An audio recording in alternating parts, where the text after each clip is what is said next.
Existe uma imagem na história do cinema que sozinha define o conceito de terror cósmico. E eu não tô falando do xenomorfo com a sua boca dupla e nem do zoomorfo. Eu tô falando de algo maior, algo mais antigo. Em 1979, o mundo viu pela primeira vez o Space Jockey, um gigante fossilizado fundido à sua cadeira com o peito estourado de dentro para fora. Por muito tempo, ele foi um mistério na ficção científica.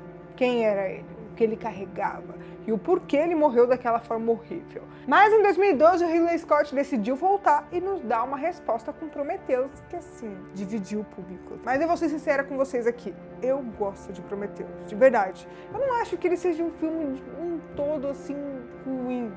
E sinceramente, às vezes eu não entendo a raiva desproporcional que a galera joga em cima desse filme. Ele tem os seus méritos. E hoje a gente vai mergulhar nesse mistério e entender como o elefante alienígena virou aí um humano bombado e o porquê essa mudança até hoje é uma discussão na franquia Alien. Mas antes você já sabe, já deixa aquele like, se inscreve aqui no canal e também ativa o sininho das notificações para você ficar por dentro de tudo que eu for postando aqui. Bora pro vídeo.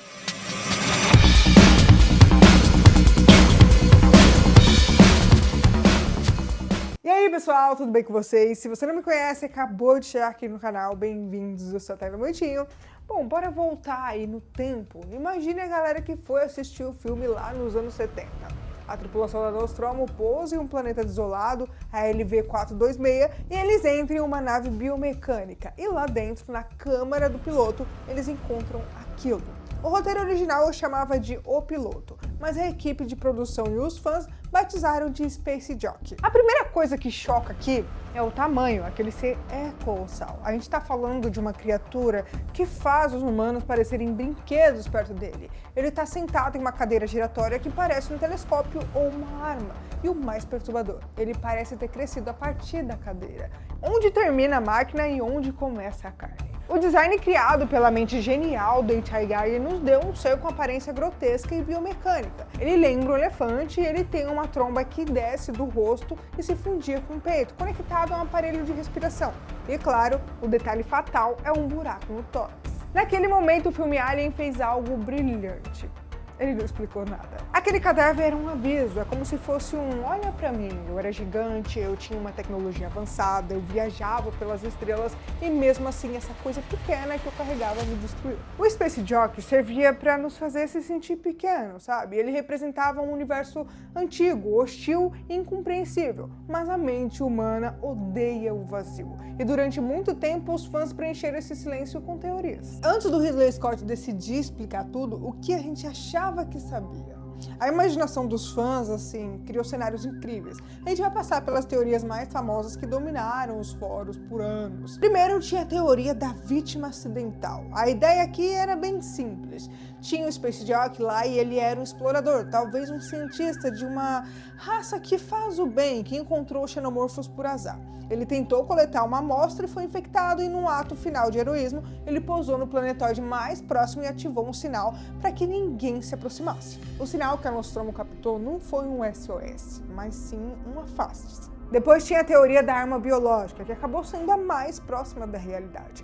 Muitos fãs olhavam para a organização dos ovos no porão da nave, protegidos por uma névoa azul, organizados como munição, e pensavam que isso não era uma carga natural, isso era um bombardeiro. Nessa visão, os Jockeys eram uma raça guerreira que usava os aliens para limpar planetas inimigos. O que a gente viu em 1979 foi um acidente de trabalho.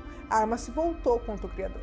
E existia também uma terceira teoria que é mais filosófica, a teoria dos semeadores, inspirada naquelas ideias de eram deuses e astronautas dos anos 70. Alguns acreditavam que esses seres viajavam pela galáxia criando vida e que os xenomorfos talvez foram uma ferramenta de limpeza ou de erro genético nesse processo de criação. Agora, o que todas essas teorias tinham em comum? A certeza de que o Space Jockey era uma criatura alienígena, um monstro, um outro. Ninguém olhava para aquilo e pensava, ah, claro, é só um capacete. A anatomia parecia óssea, fossilizada, parte integrante do ser, até que chegou 2012 e a máscara caiu, literalmente. Bom, dessas três teorias, a que eu mais curti foi dessa questão deles eliminarem os inimigos de outros planetas. Eu achei até que legal.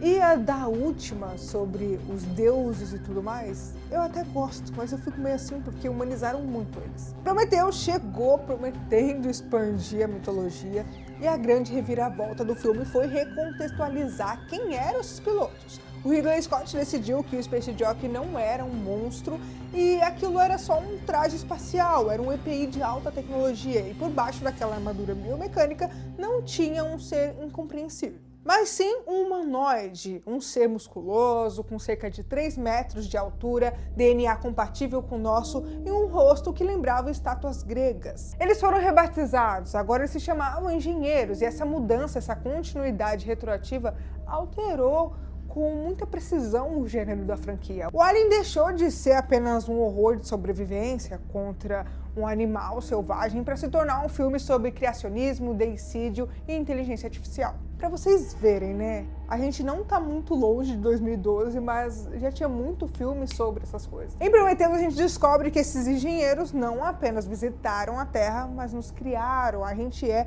essencialmente a experiência de laboratório deles. Mas algo mudou. A equipe da Doutora Shaw descobre que há cerca de 2000 anos os engenheiros decidiram que a humanidade foi um erro.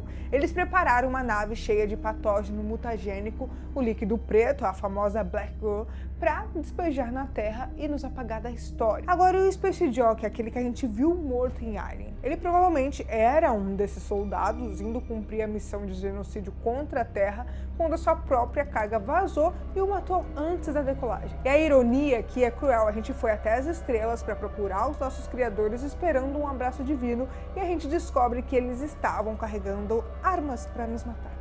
E eu não sei se vocês lembram, mas na verdade eles não foram lá exatamente porque ele queria um abraço do ser divino.